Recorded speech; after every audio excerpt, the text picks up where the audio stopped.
All right. Welcome, everyone. Good morning. My name is Desiree, and I'm very happy to be with Jill Heinerth this morning. We're going to have a wonderful chat.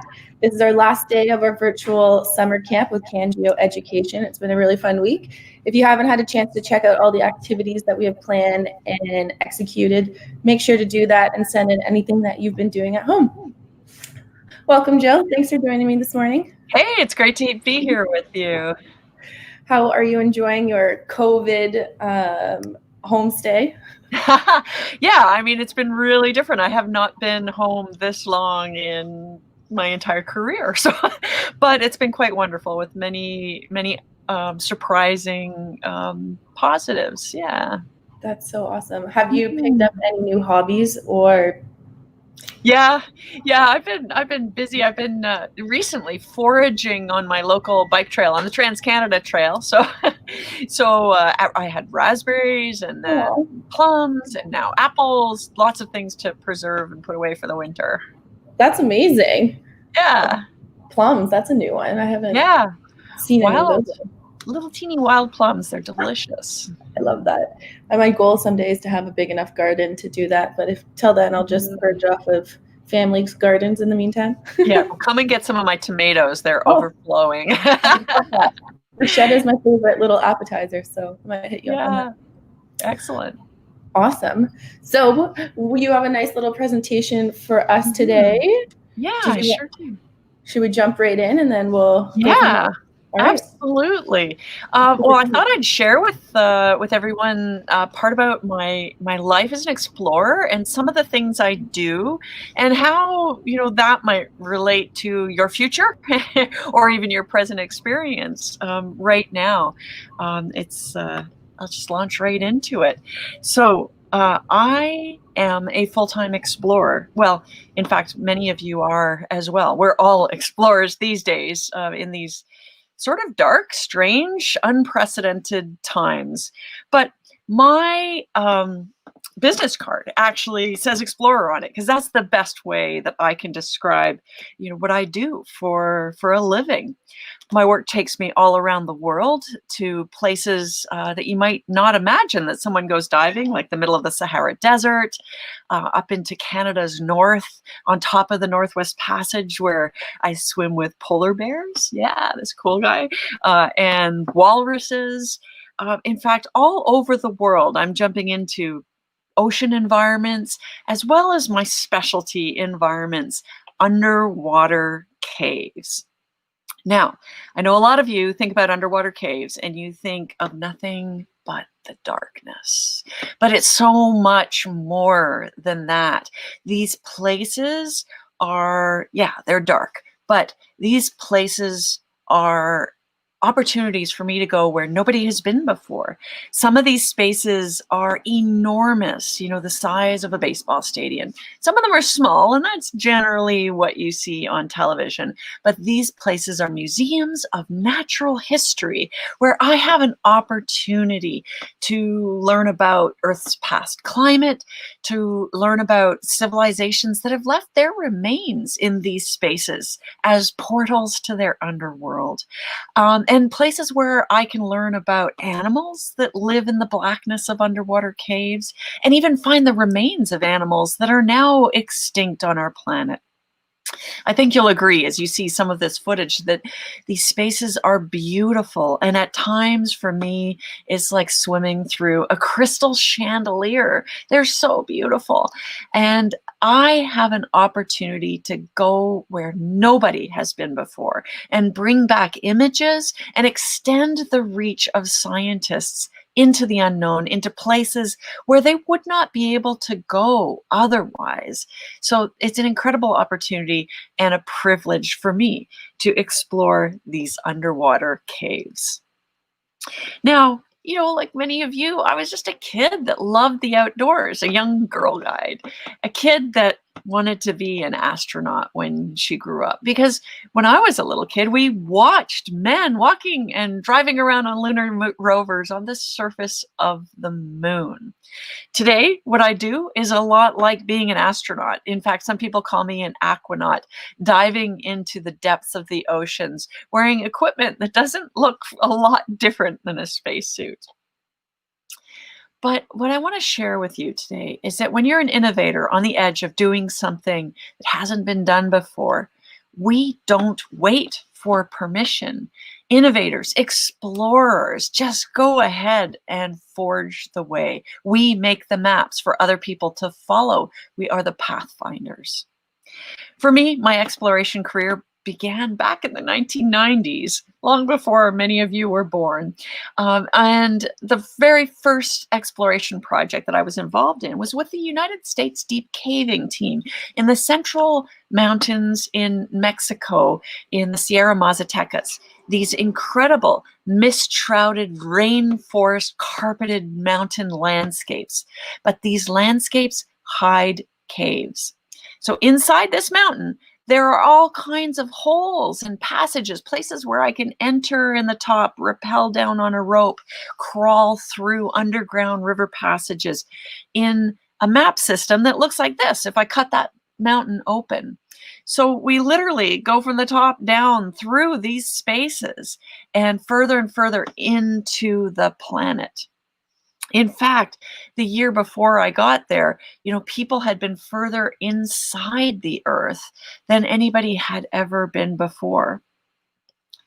And in these spaces, like I said, there's no handbook for the first person. When you get to a spot like this, where you have to go underwater, you may have already traveled through 2 miles of rope inside the mountain.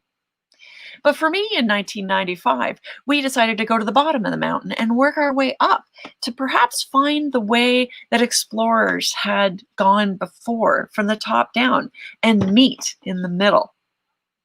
Now, when we went there, it was incredibly challenging, and we brainstormed to make maps in these places because some of these places had never been mapped before. And some of these places were filled with water that had, a lot of silt and made it very, very difficult for us to see. But we forged our way forward and brainstormed about a better way to make a map.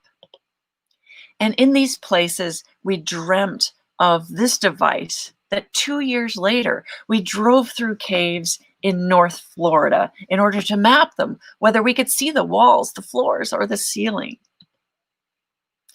So we needed a lot of explorers. We needed volunteers.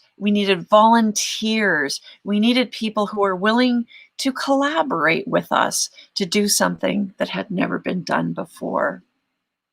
So this is the mapping device. I drove this through the cave in 1997-98 in order to map the cave in 3 dimensions, and for the first time in history, help people understand the 3-dimensional conduits that were carrying water through the earth. And we used 150 volunteers. For me, it was 2 years of work, but for others, it was a day, a week, a month at a time to help us make this happen. It required an incredible infrastructure because the divers that had gone before us had reached the limits of the of exposures that were available to them before. And so all of this infrastructure was needed in order to continue the exploration and go further into the earth, wearing advanced life support equipment, these devices that we call rebreathers that help us go further and deeper into the earth. Because some of the missions that I was involved in required me to carry 500 or 600 pounds of equipment, swimming it into the planet, sometimes miles into the planet to make these maps. So it was a tremendous leap forward in exploration. But we did gather all of this data that enabled us to visualize these spaces digitally and explore and create these maps that would help hydrogeologists to understand the spaces and quantify where these underwater conduits were on the surface of the earth. So this data was gathered together in what we call a point cloud and then seen together almost like a video game so that people could drive through these spaces and see them for the first time, even if they weren't divers. But we had a tracking team as well, a tracking team that helped us to locate precisely on the surface of the earth where these conduits lay. And that meant that we could help communicate to people where cave passages, where drinking water conduits were beneath the surface of the earth, and therefore how we could protect our drinking water for the future. So for me, that was an important pivot in my career. It helped me to understand that the science that I could contribute to could help in our better understanding of important global resources. But I also got involved and interested in helping to communicate about climate change because I understood that my work could help to enable people to visualize and understand our changing Earth. So in 2000, 20 years ago, I went to Antarctica to intercept the largest iceberg in recorded history, this massive iceberg that had calved away from the Ross Ice Shelf in Antarctica. But to get there, I had to travel with my colleagues across the Southern Ocean, leaving from New Zealand on a 12-day voyage in up to 18-meter, 60-foot seas in order to get there. And believe me, I barfed my guts out just to arrive in Antarctica. There were so many dangers and so much discomfort involved in just getting there. In fact, there were times when we had ice coating the entire boat, and we had to get out there with hammers and baseball bats and bash it off so that the boat didn't tip over in the rolling seas. And even when we got there, we encountered the pack ice that would move in against the ship and very quickly turn an open water environment into an ice-covered environment. So everything we did required new approaches, new ways in order to travel, in order to work, in order to be safe, in order to dive, and then eventually to do my ultimate goal, which was to be the first person to cave dive inside an iceberg and explore what those water-filled conduits were like, see what the cracks in an iceberg look like, and see potentially what life we might find in these spaces, life like this crazy amphipod. In fact, thousands of these crazy amphipods inside the ice. And environments like this, where the iceberg ran aground and we could swim over top of a carpet of sea life, filter feeding organisms. And the environment itself inside the iceberg was beautiful. I mean, stunningly beautiful. And yet dangerous. In fact, mere hours after this photograph that I took on a film camera, mere hours after I shot this photograph, the entire iceberg we had just been inside of actually exploded. It broke apart and it turned into a sea covered with slush and chunks of ice as far as the eye could see. So it was time for us to go home from that project. But I learned that if it was easy, if it was simple, if it had no risk at all, then everybody would be doing it. We have to take risks in order to explore our planet and do things that haven't been done before. I get to collaborate with a lot of scientists in my work, extending their hands and eyes into environments that they can't go. Some of those people include biologists, because we have animals that live their entire life inside of underwater caves. Animals like this crustacean. This guy doesn't even have eyes or pigment. I mean, it's no sense to have eyes or fancy things to wear if you're living your entire life inside of a dark environment that nobody can see you in and that you cannot see in either. You need other strategies to survive. Strategies like, well, this remipede. This animal actually has venomous fangs and pincers. Now, he's only little, he's a tiny thing, but if he was the size of a cat, he would be the most dangerous thing on Earth. He can actually grab something 40 times his size, neutralize it with venom, turn its guts into jello, and then suck the life out of it over time. I mean, that's pretty amazing for a little teeny crustacean. But some of these crustaceans have other amazing features.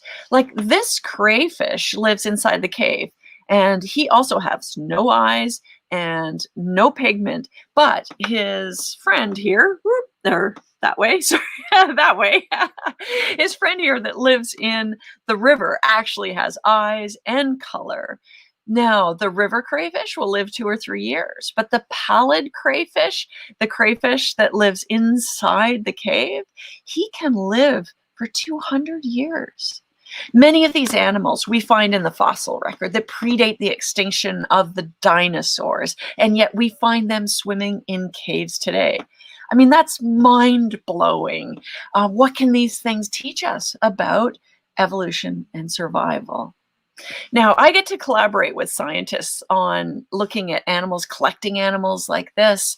But what we need in order to do science today is a real hybrid set of literacies, flexible minds, confidence.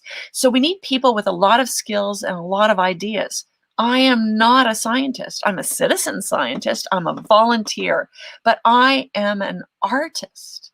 So artists with their sort of right brain thinking are very different than scientists, but when we work together, it creates this explosion of ideas and potential and creativity. And that's what drives exploration and discovery. It's so exciting.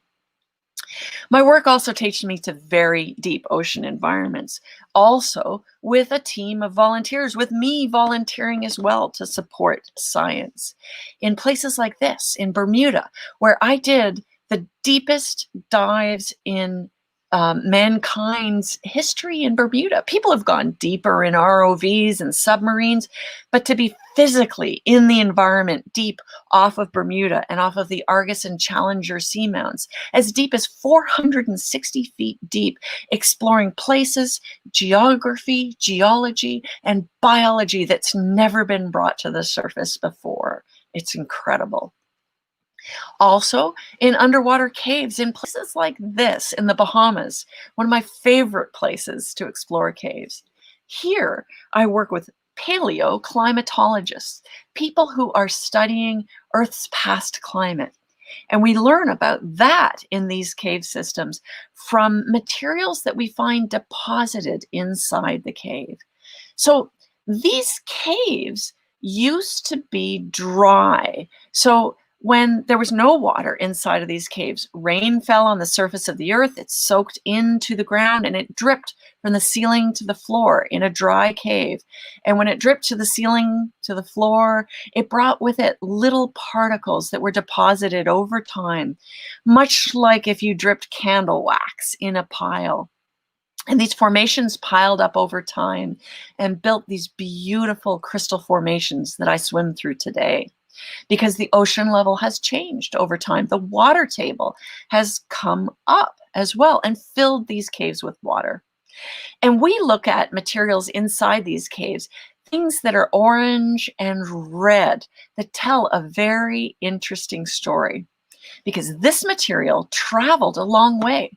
It came across the Atlantic Ocean from the Sahara Desert. When the Earth was drier, in dry epochs on planet Earth, the Sahara dust blew across the Atlantic Ocean, and the rain eventually carried it down to the surface. And then it soaked into the earth, it dripped from the ceiling to the floor in a dry cave and deposited itself in layers, and also got sort of trapped in these layers inside these calcite formations over time. And then when the ocean level came up and the water table rose, these caves were filled with water. But we still can find this dust. And when we find formations that we can bring out of the cave to scientists, they can slice open these formations. So we cut down a formation, we carry it out of the cave with a lift bag, and then a scientist from the University of Miami cuts it open, and then we look at the rings, kind of like tree rings, and count back in time. In this cave, over 4 times when the Earth was drier, when this cave would have been dry, and 350,000 years of Earth's history. It's incredible. I also work with scientists who are interested in archaeology and paleontology in places like this. This is what's called a cenote, or a well in the Mayan terminology in Mexico. So this is in the central Yucatan in Mexico, and I'm inside a drinking water well. So the bright light that you see at the top of the photo is actually the underside of a drinking water well. The stripe down the center of the photo is actually a pipe. And above that, there's a little old man who's pumping up and down a pump handle to bring water up from inside this cave, this beautiful fresh drinking water. But people have known of this water source and many water sources like it over a long period of time. So what we're interested in here is the pile of debris that you see at the bottom of the photo. On top of the pile of debris, we find modern garbage. A little further down the pile, we find things like this, livestock skull, the skull of a cow, a longhorn cattle. A little bit further down the mound, we find things like this special cow because he has silver on his teeth. And so the silver that's on his teeth, we think was put there intentionally by people who left drought-stricken cities. They moved off into the environment to find new places where they could get water, new places to grow food, and they were probably hiding their precious metals by applying it to the teeth of their livestock. So kind of cool, eh? Now, we also find Spanish colonial water-carrying vessels that would have been lowered into the cave to get water. And then we find really interesting other pottery, like this ceremonial Mayan pot that would have been used perhaps for funerary practices in the Mayan world. Now, what I just showed you there and what I'm showing you here is actually a scan of this Mayan pot. So we've never actually removed it from the water. We've scanned this in situ, and that's the new world of exploration. So we no longer need to bring out artifacts like these, Mayan skulls that we have found inside of these underwater caves. We can actually scan these things. Like in this case, right here in the corner is an extinct sloth. So this sloth is so much a part of the cave substrate that it would be very difficult to ever bring that out to a scientist. So we scan these objects instead and bring them out the data instead of the objects themselves. And so we can also scan entire areas of the underwater cave so that we can show scientists an object like a skull beside a piece of pottery, beside other things inside the cave. And that gives them a chance to visualize these objects in situ. So not just an object, but the context for the object. And now we give them tools like these Microsoft Hololenses so that they can experience an object in 3 dimensions. Now, HoloLenses are coming to you very soon, and these will give you an opportunity to explore things through augmented reality, so beyond virtual reality, so that you can call up your email, but you can also call up 3-dimensional assets to see. You could call up a map if you wanted to find the bathroom in the building you were in, but you could also call up an image like this. So this is the HoloLens that we beta tested 3 years ago, actually now, and Corey Jaskolski developed the software that enables us to scan these objects underwater and put together very compelling augmented reality resources that you're seeing here.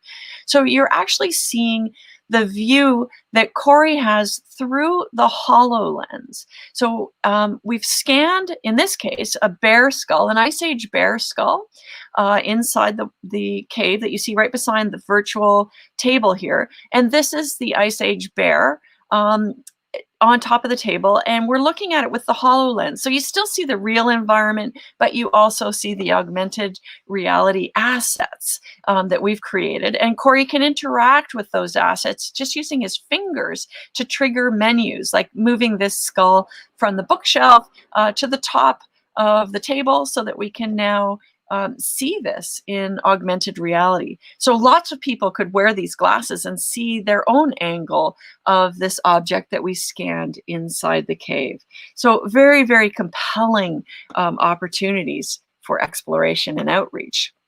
Now, we can even give our Mayan indigenous guides an opportunity to see these places that they could never go because they're not divers. Now, I know what you're thinking. Aren't you afraid? I mean, these places that you go inside of caves are terrifying and dark and risky.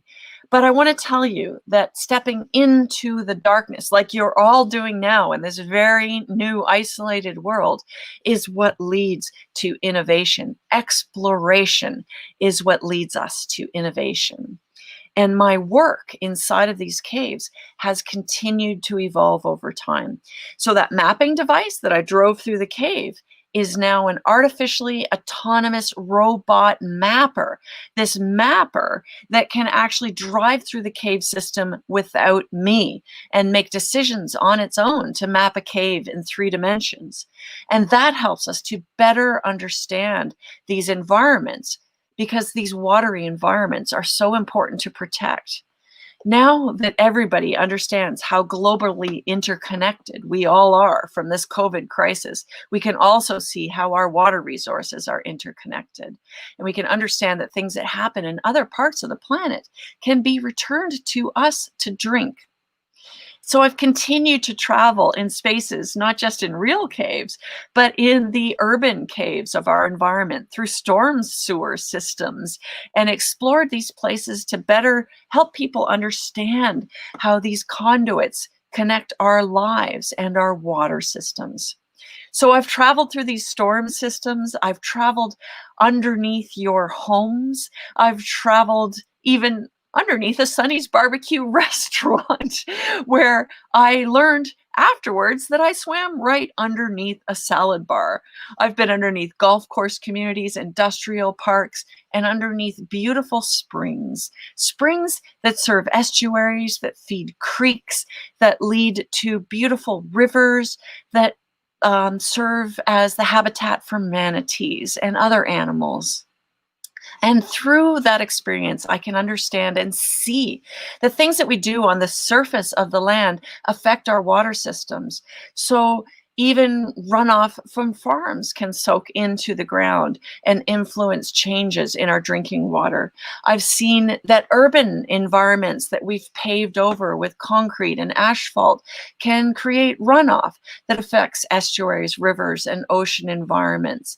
I've seen that these canals that run beside urban environments can lead out to the ocean and carry nutrients that fuel algal blooms that affect the reefs and the oceans and lead to the Gulf Stream, transmitting water all over our planet.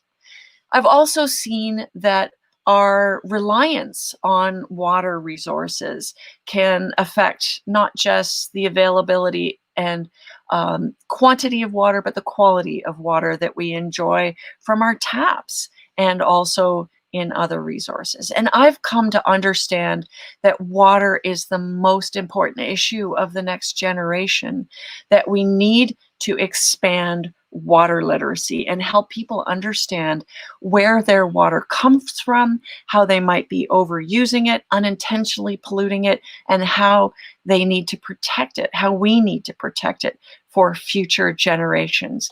And that's the source of my sort of most important job as a communicator, to communicate to people about water literacy. So I've taken to the bike trails. I've ridden my bike across Canada with my movie We Are Water to communicate to people, to gather people together and create a tribe of water warriors who understand our water resources and help us communicate about protecting them. I've created art shows. I've created, visual film resources. I've met with world leaders all over our planet to talk to them about how we can protect water resources. I've done radio broadcasts.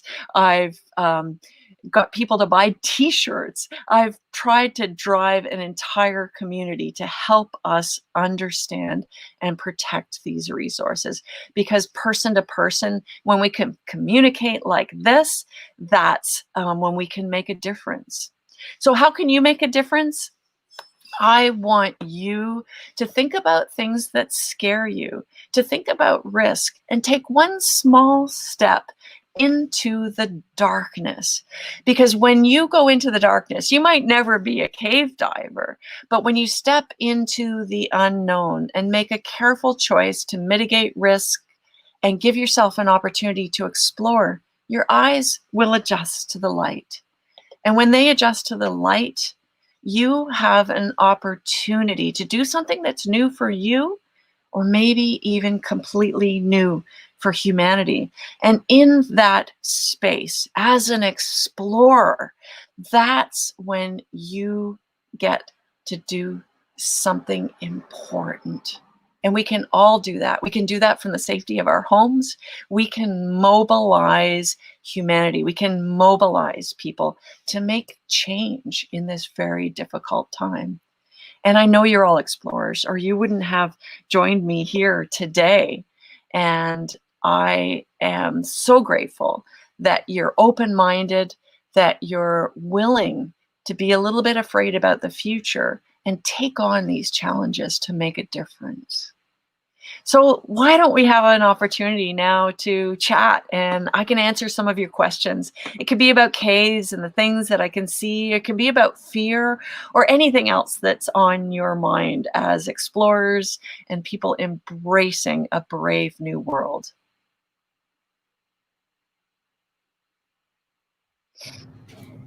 That was incredible, Jill. Thank you so much. My pleasure.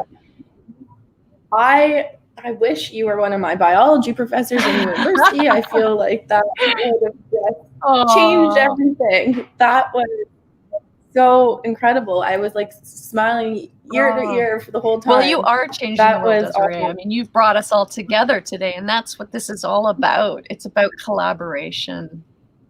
Oh, it definitely is. It was a whole team event, and teamwork is very important.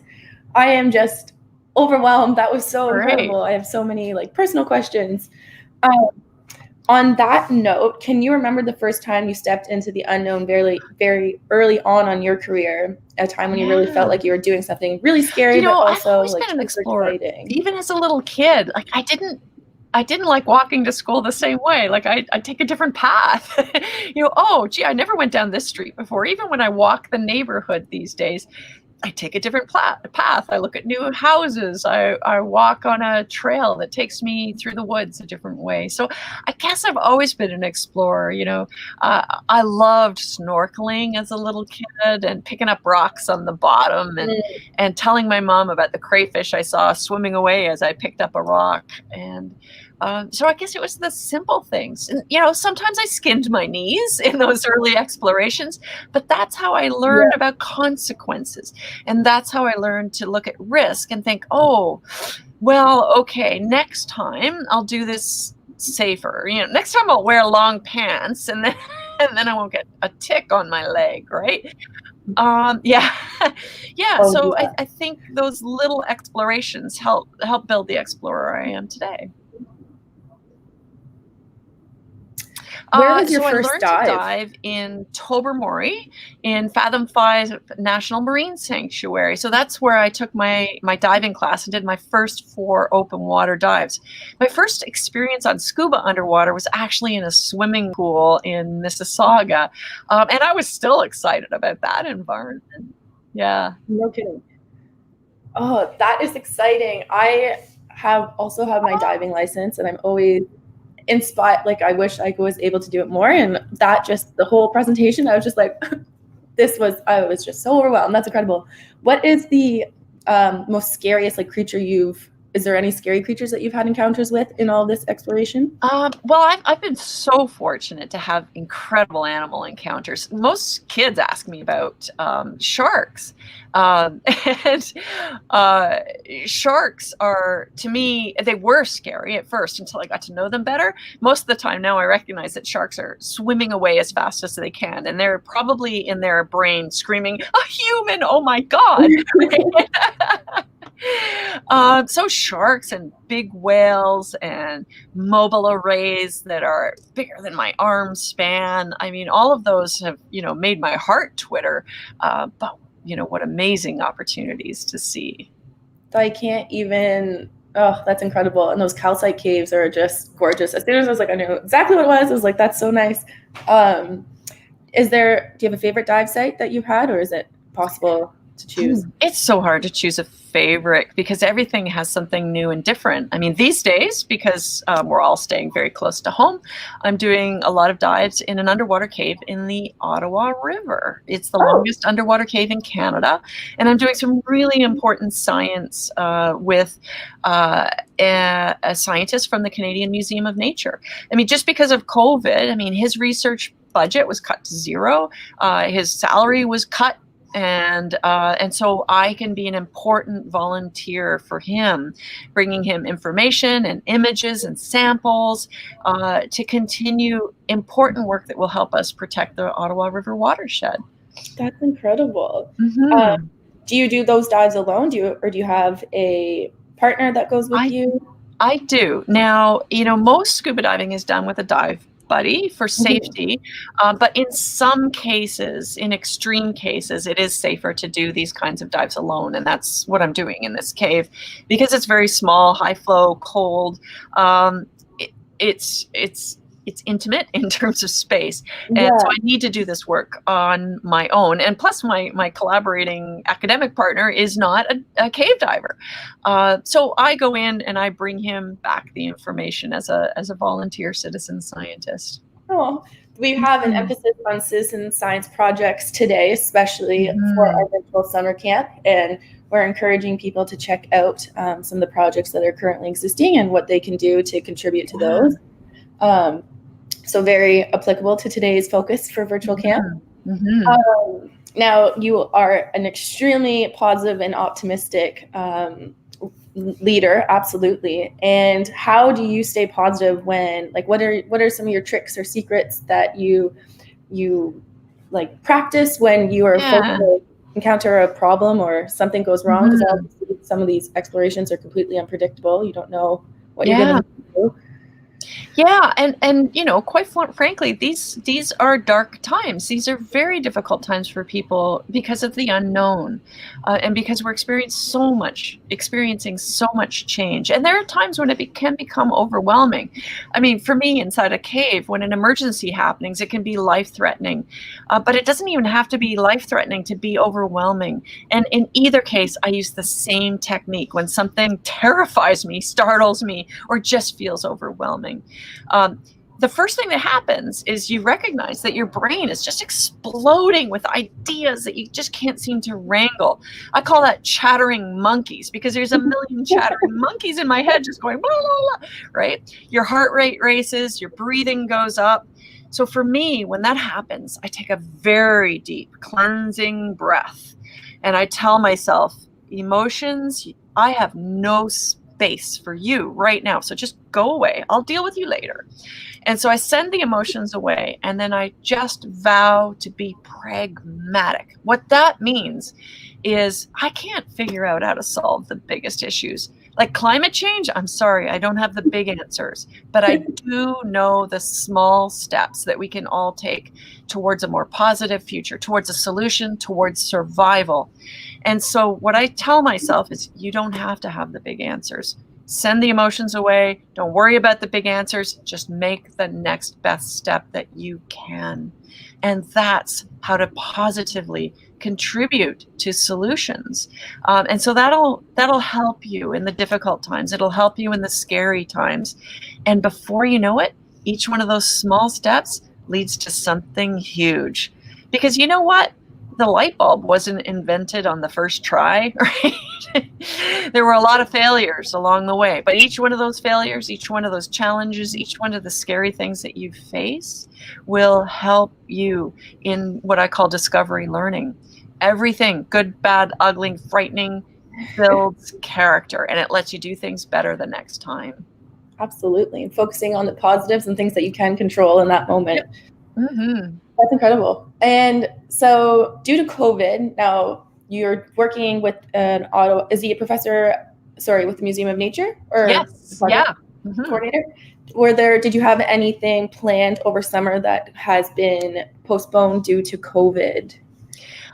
Yeah. So at the beginning of COVID, I stopped diving completely because I didn't even feel like it was responsible to get in my car, right? Yeah. I was more worried about like having an accident that could land me in the hospital and might, stress the emergency system or the medical system. And so I just stepped away from all of that. But slowly I've resumed diving, and I've continued to do my exploration and survey work to bring him materials. All of my exploration projects, jobs, pretty much, I would say 85% of my work that put food on the table went away. And so I'm living in a brave new world, having to retool, think of new ideas, new ways to make money. And it's hard, but I'm very positive still about the future. I do a lot of different things like writing, photography, underwater cinematography. I'm a consultant. I'm a corporate keynote speaker. Most of that went away, but I know that I'm creative and I know that I'm strong and that I will figure this thing out. We hit the geographic jackpot living in Canada. We have a great system with a supportive government that's helping us through these difficult times. So I'm just remaining optimistic that we will get through this, and we'll get through this with a better understanding of our interconnections on this planet. Absolutely. We're going to be in a much better place, I think. I think so. Mm-hmm. All of this might not ever all be done with, but we'll find a way to just a new normal. We will. So, yeah, that's good optimistic approach. Absolutely. And that being said, do you have an extensive bucket list, or is there anything that you are looking forward to or dreaming of when all this is done that you're eager to do? Yeah, I never call it a bucket list because I feel like I'm living my dreams every day. And I'm not waiting, right? Like even in this time when it's easy to just sit back and do nothing and wait, I'm not waiting. We all have one short life to live and contribute to this planet. And so I do look forward to resuming some of the projects and jobs and things that all got shelved during this time, but I am not waiting. If I am never able to leave this area and work globally again, there's a lot to do locally, and I'll find a way to make a positive impact. Absolutely. This is so wonderful. Now, I noticed that you were a Girl Guide in that. Like lots of us. Do you feel like that played also like an impact on your from where we are now? The Girl Guides were hugely influential in my life. I mean, it really helped me to understand that whole concept of exploration and volunteerism, confidence and leadership. I was a Girl Guide, like Brownie, Girl Guides, Rangers, the whole ball of wax, right? And I loved the group dynamic of working with my friends in that organization and working towards those badges. And it definitely was a very impressional. It left an impression and impact on my life, definitely as well. Yeah, for sure. Now, in light of our virtual summer camp week, do you have a favorite camp memory from being in Girl Guides or any past camps that you might have been a part of in growing up? Yeah, I remember, I can't remember what badge it was for, but we did like an independent night alone in the Ooh. woods, right? Where we went out with a leader to a Girl Guide camp, but then we went and established our own remote camps and stayed out for 24 hours without anybody else, solo camping. And it was, you know, my first time alone in the wilderness in the dark and everything. Sure, you know, there was a camp leader I could have gone to not too far away, but I didn't. And I thought, wow, this is amazing. I can do this. I can do this alone. And it made me feel brave and courageous. Absolutely. Oh, those were the days. So have you ever been to Camp Adelaide if you were in? No, Doe Lake Girl Guide Camp and Camp Wyoka were the ones that I went to because I was living down in the Toronto area. Yeah. That's up in Haliburton area, so that was my camp where we always went to. Favorite camp song? Oh, what was that one? Going to the river to eat worms or something like that. Going to the garden to eat worms. Going to the garden to eat worms. Yeah, that just popped into my head. That's a classic one. That was a common song that we sang in the household. Actually, my brother and I don't know why. That's awesome. Well, Jill, this has been honestly such a great chat. Thank you so much for joining me today. It's been super inspirational, and I truly look forward to coming to visit to get some tomatoes. And yeah, please do. even crossing paths at the office in the near future and just chatting more. It's been awesome. Stay well, everybody. Be brave and, face the darkness and do something remarkable. Thank you so much, Jill. Have a wonderful afternoon. Nice to talk to you all. Likewise. Thank you. Take care. Bye-bye.